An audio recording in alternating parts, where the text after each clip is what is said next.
Louvado seja nosso Senhor Jesus Cristo. Queridos irmãos e irmãs, mais uma vez estamos aqui para dar continuidade ao nosso estudo de forma virtual, mais um sábado. O tema dessa semana é crise, oportunidade de crescimento. E eu lancei mão de uma pesquisa em vários lugares diferentes, Livro dos Espíritos, Evangelho segundo o Espiritismo, a própria Bíblia, alguns editais espíritas, inclusive um jornal. E eu tentei fazer um apanhado geral em relação a isso. Então, começando, já que nós estamos, vivendo um momento de crise, e já o estávamos há algum tempo, vamos falar um pouco hoje, então, sobre isso. Primeiro, definindo o que é crise.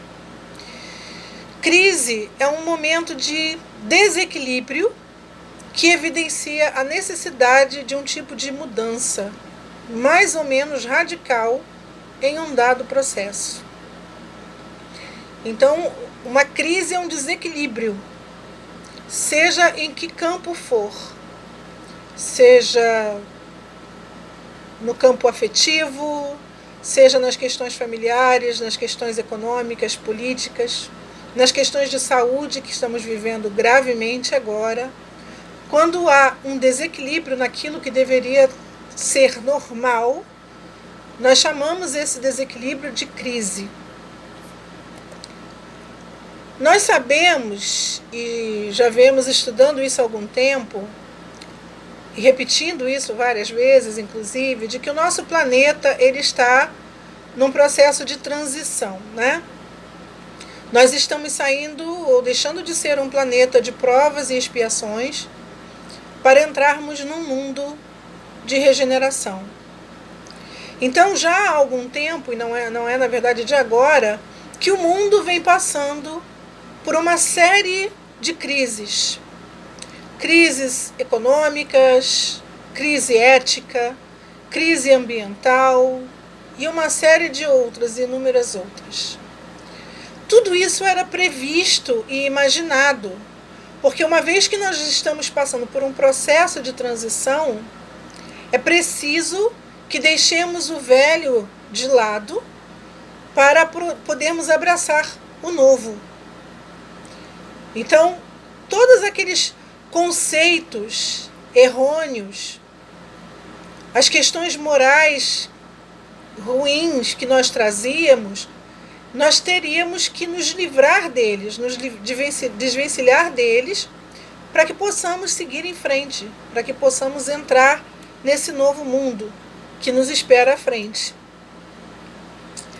A questão 573 do Livro dos Espíritos diz o seguinte, que a missão dos espíritos encarnados consiste em instruir os homens, em lhes auxiliar o progresso, em lhes melhorar as instituições por meio de direitos imateriais. Só que as missões, porém, são mais ou menos gerais e importantes. O que cultiva a terra desempenha tão nobre missão como o que governa ou o que instrui. Tudo em a natureza se encadeia. Ao mesmo tempo que o espírito se depura pela encarnação, concorre dessa forma para a execução dos desígnios da providência. Cada um tem neste mundo a sua missão, porque todos podem ter alguma utilidade. O que isso quer dizer? Que todos nós que estamos encarnados na Terra, estamos aqui com uma missão. Nós temos uma missão geral, que é aquela que vai abranger nossa existência, na maneira em que nós podemos auxiliar o próximo, como diz aqui. Cultivando a terra, transportando os produtos, educando. Cada ser humano encarnado na Terra tem uma missão geral, uma missão em termos de auxílio ao próximo mais próximo. Essa é a missão geral de cada um de nós. Todas elas são nobres, todas elas são importantes, todas elas têm o seu status merecido. E pessoalmente, cada um de nós traz também suas pequenas missões, que seriam, não pequenas, desculpa a palavra, mas seriam missões menores, que são aquelas com as pessoas mais próximas. A missão com os membros da nossa família, né, com os nossos filhos, com a nossa esposa, com o nosso marido, com nossos pais e irmãos. Então, todos desempenhamos papéis diferentes na sociedade. E, embora sejam papéis diferentes, todos eles têm o seu grau de importância. E quando a coisa foge ao equilíbrio daquilo que nós imaginamos ou esperamos, acontecem os problemas e vem a crise. Quando encarnados, assumimos de plano o compromisso para com nós mesmos perante o grupo familiar e a comunidade onde estamos inseridos. Logo, geramos para cada um de nós uma responsabilidade moral, cidadã e espiritual. Da resposta dada na questão 573, podemos interpretar que, em tempos de normalidade, a nossa missão enquanto encarnados consiste em instruir os homens e lhes auxiliar o progresso, em melhorar as instituições por meio de direitos e meios materiais.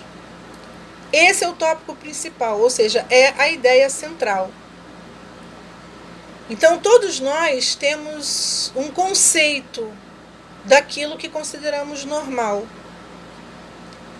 Embora hoje em dia, irmãos, principalmente com o advento da internet, das comunicações rápidas e fáceis, muitos irmãos tenham um pouco se perdido nessa questão do que é a normalidade.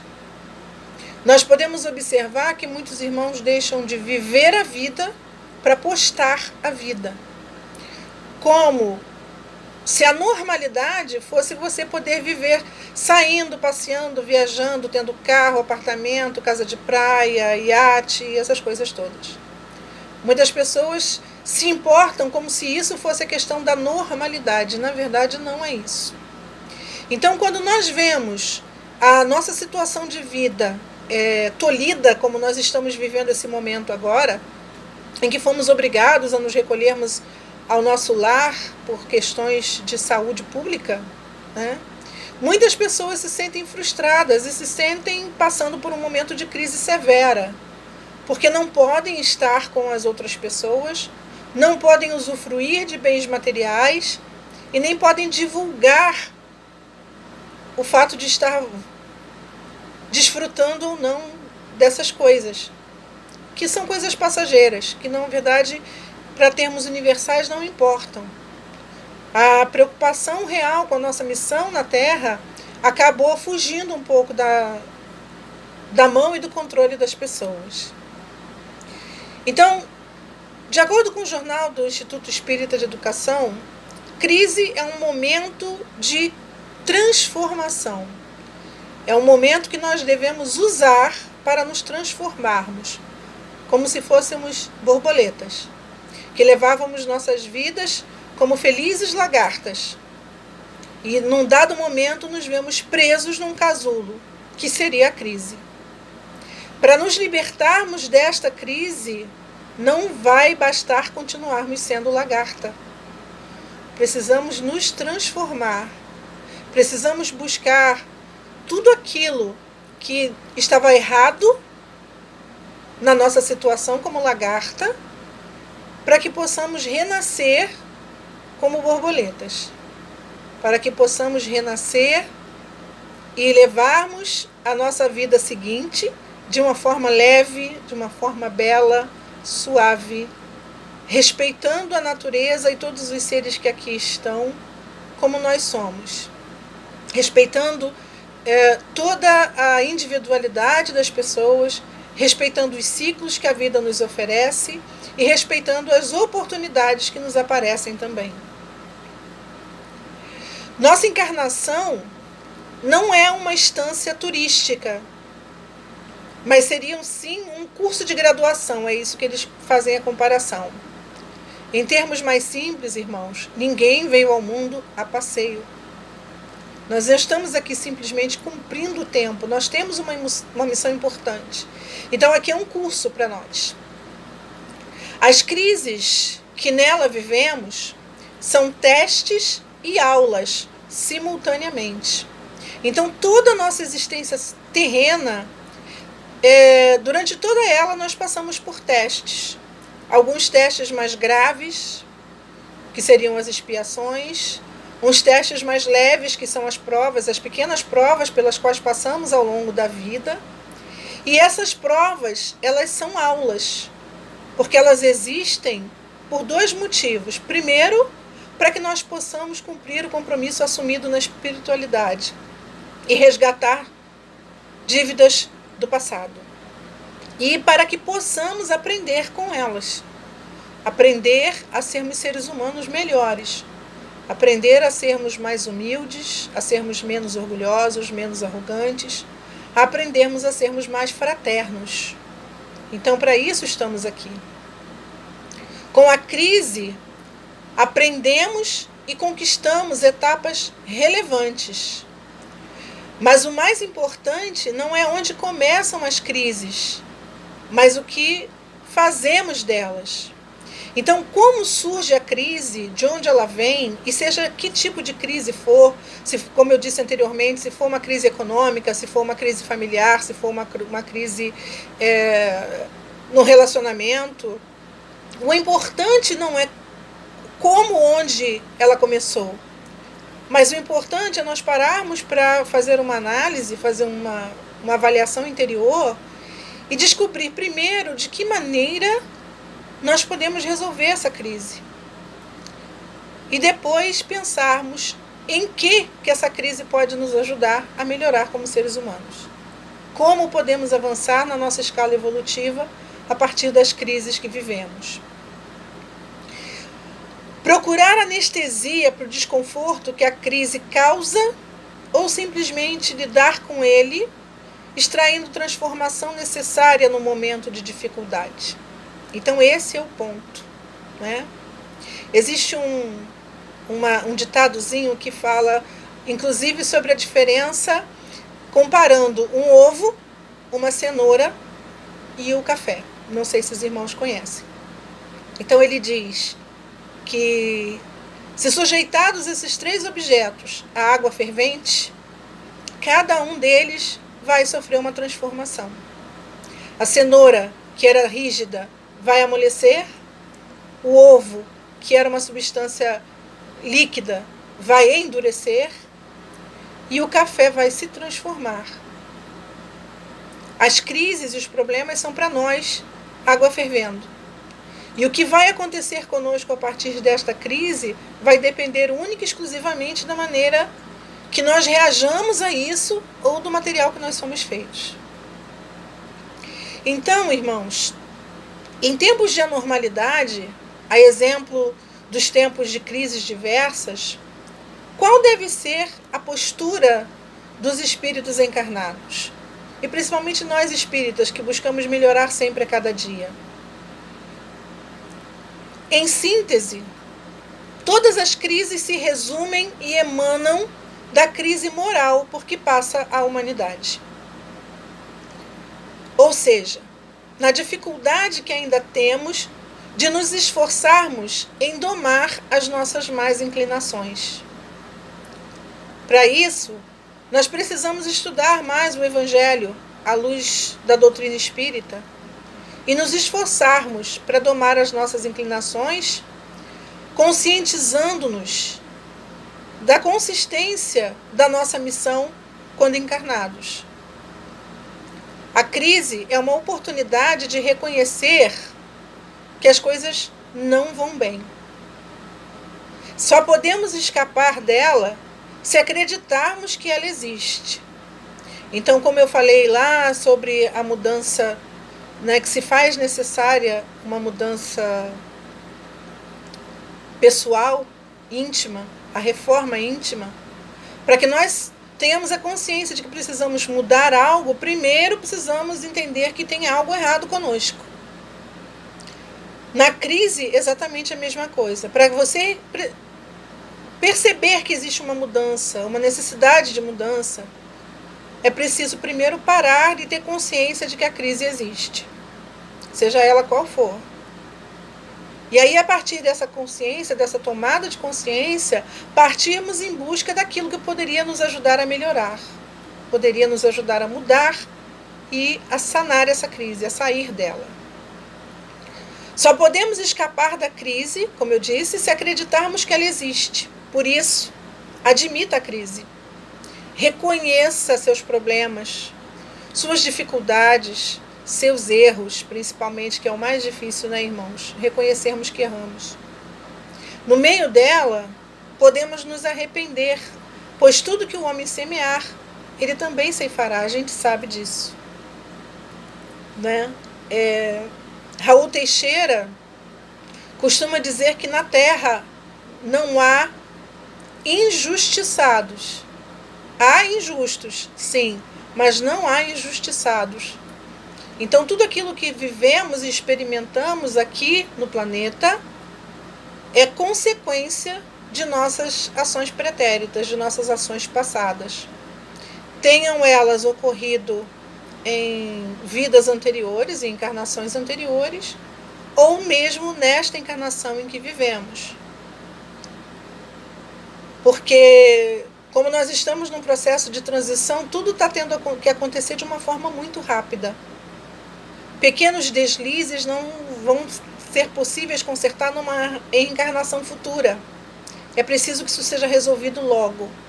Então, muitos dos erros que cometemos nessa existência ainda vão vir para nós, ainda como crises, como problemas, para que possamos resolvê-los e aprender com eles. E Pablo Neruda costumava dizer: você é livre para fazer as suas escolhas, mas é prisioneiro das consequências. E nós, como espíritas, sabemos disso. A lei de causa e efeito está aí exatamente para isso. As crises vão sempre surgir na nossa vida, porque nós estamos num processo de evolução. Nós estamos aqui, como eu disse, para aprender, para resgatar, para passar por testes e para crescer espiritualmente, para que possamos seguir nessa caminhada, para que possamos ascender a esse novo mundo de regeneração que nos espera. Mas para isso precisamos passar pelas crises agora. Então a crise, ela não é um momento para desespero, ela não é um momento para você colocar a mão na cabeça e questionar a Deus disso ou daquilo estar acontecendo com você. É entender que se isso ou aquilo está acontecendo com você, é porque você, antes de tudo, é responsável por isso.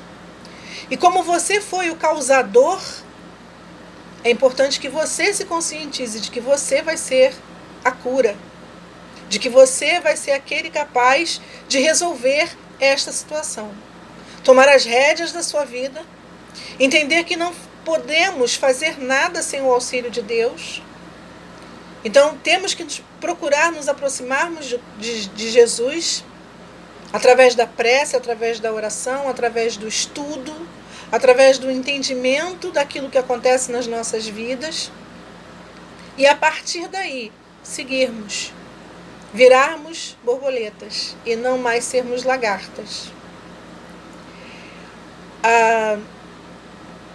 Emmanuel, uma vez disse através de Chico Xavier que, embora ninguém possa voltar atrás e fazer um novo começo, qualquer um pode começar agora e fazer um novo fim. Então não vamos nos lamentar, irmãos, não vamos chorar pelos erros cometidos. Já foram cometidos. Não há nada que possamos fazer em relação ao que já passou. O que podemos fazer, e está dentro da nossa condição, é primeiro reconhecer isso. E então, a partir daí, buscar mudar. Buscar o caminho que vai nos ajudar a seguir. Auxiliando os irmãos, procurando ser pessoas melhores, dentro de cada uma das nossas pequenas missões e na missão geral, em relação à humanidade, que é aquilo que nós podemos fazer. E aí eu me lembrei de uma canção do Almir Sater que eu gosto muito. E ele diz um pedaço assim: cada um de nós compõe a sua história. Cada ser em si carrega o dom de ser capaz de ser feliz. Então, a nossa felicidade e a nossa história estão em nossas mãos. Aquilo que recebemos hoje, que colhemos hoje, foi aquilo que plantamos no passado. Então, se queremos ter uma boa colheita no futuro, precisamos fazer um novo plantio, um plantio melhor agora. Plantar sementes melhores, para melhorar e mudar a nossa história para melhor e podermos ser aquilo que Deus quer para todos nós, que sejamos felizes. E graças a Deus.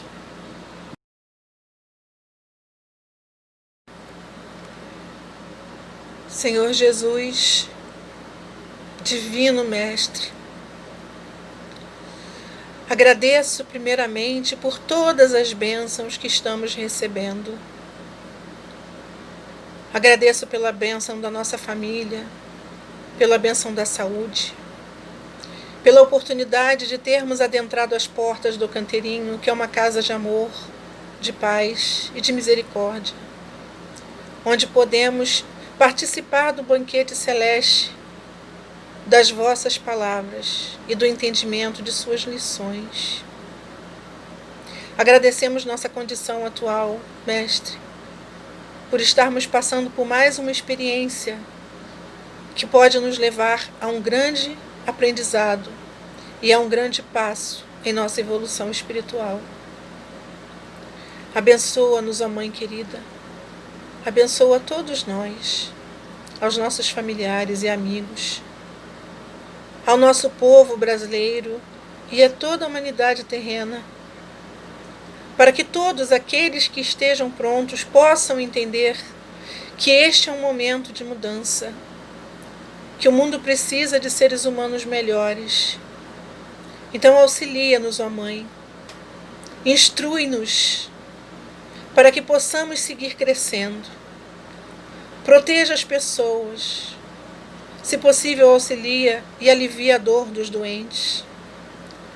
Dê força a todos aqueles que trabalham na linha de frente nesse processo em que estamos passando. Médicos, enfermeiros, fisioterapeutas, auxiliares, policiais, bombeiros, todos que estão na linha de frente. Que eles sejam abençoados e que recebam a sua proteção, a sua luz e que possam sentir o seu amor de mãe. Em nome de nosso Senhor Jesus Cristo. Amém. Em nome do Pai, do Filho e do Espírito Santo. Boa noite.